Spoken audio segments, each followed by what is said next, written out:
What is up, you guys? It's Rissa, and for today's video I'm going to be doing my 2020 beauty favorites video. Like, these makeup products are a game changer for me personally. If you guys want to see my favorite beauty products of 2020, then keep on watching. So my first favorite is my beauty blender, of course. I've always had a beauty blender, but I feel like this year I really just learned more about beauty blender and how I personally apply it. I don't even apply it with water. I spray like a MAC Fix Plus spray, and I'll just spray it on the beauty blender and then apply my foundation that way. My Laura Mercier pressed powder, I definitely feel like it made my creasing under my eyes look more like natural. Like, it doesn't look as cakey as it would if I baked. So I definitely recommend a pressed powder, and it honestly doesn't matter what pressed powder, anything works. And lately I just rediscovered a new blush that I used in the past. This is the Laura Geller blush, and it looks like this, and you can just see like the texture of it. It looks so different than any other blush that I've seen, and the reason for that is that it's baked blush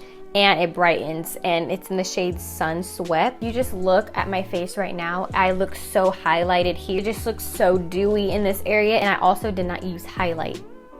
Yes, you heard me correctly. Fenty Beauty Caramel Cutie bronzer, and I'm absolutely in love with this. This is like one of my favorite bronzers that I've tried. As you can see, I literally am not halfway done with this. Like, I use this every single day and it still works perfectly fine, and it also lasts a very long time. Wet n Wild Mega Glow contour stick, and this is in the shade Walnut. Now, I used to hate this product so much. Like, I used to hate it with a passion. I did not like it at all. If you use this to contour and then you just get a bronzer and just put it on top, perfect combination.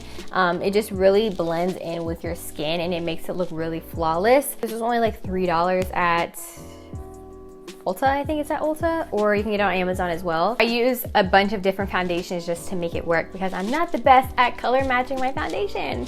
Yeah, it sucks. And today I use the Dewy Smooth Maybelline foundation in the shade 225 all over my face. And then I use the Rare Beauty foundation in 350C just to put on the spots that were like you could see my dark spots. And then I also have the Bare Pro Bare Minerals foundation in the shade 21. Honestly, Maybelline is my go-to, and these two products together honestly are like my favorite thing in the world.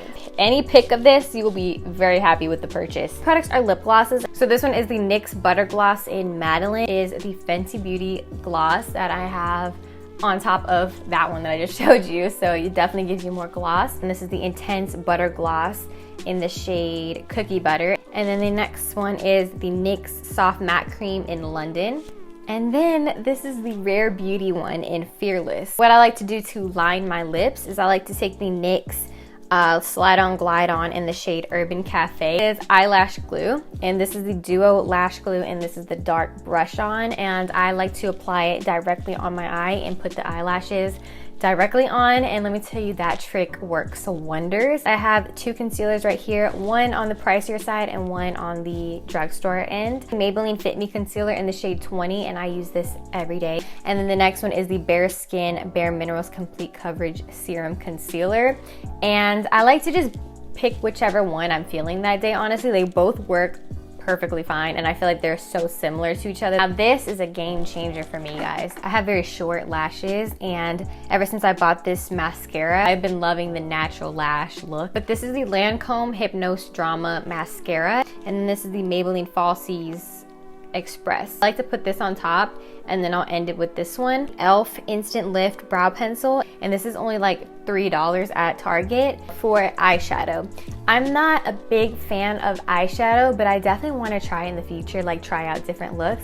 But I have two palettes. I'll show you guys the first one. This is the Morphe x James Charles palette.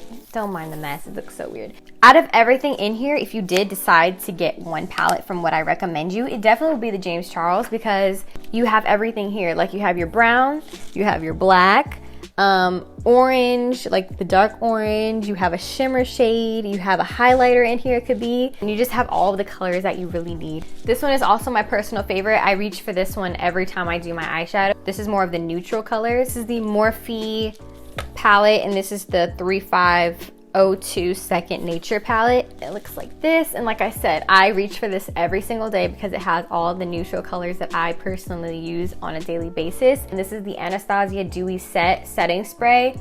This setting spray is everything. I love looking oily. I don't care. I love oil, okay, because my face is dry. It's dry like the Sahara Desert. So any oil that I can get is very appreciated. When you walk outside, the sun just hits you perfectly and it makes you look so hydrated and glowy. So I'm definitely gonna buy this in 2021 because I'm almost out. Like, you hear that? Do you hear this? That's all that I have left. Thank you for watching this video. I hope I even recommended you guys some products if you never even heard of them or something like that. But yeah, thank you for watching my beauty favorites of 2020, and I will see you guys in 2021. I hope you have an amazing New Year's, and I will see you in 2021.